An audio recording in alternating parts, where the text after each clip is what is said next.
আসসালামু আলাইকুম, কি অবস্থা সবার? আমরা মনে করি ফল মানেই মহা ঔষধ, কিন্তু বিষয়টা কিন্তু আসলে সত্য নয়।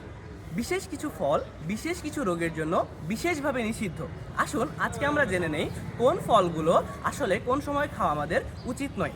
যাদের কিডনিতে সমস্যা আছে বা কিডনি সিভিয়ার ডিজিজ আছে, ক্রনিক কিডনি ডিজিজ সিকেডি আছে, তাদের জন্য যে খাবারে পটাশিয়াম বেশি যেই ফলগুলোতে, যেমন কলা, কমলা, মাল্টা, ডাব, এই ফলগুলো খাওয়া উচিত নয়। তারপরে যদি আমরা বলি যাদের ফ্যাটি লিভার আছে বা লিভারের সমস্যা আছে, তাদের জন্য খোরমা, খেজুর, কিশমিশ এই জাতীয় ফলগুলো খাওয়া উচিত নয়।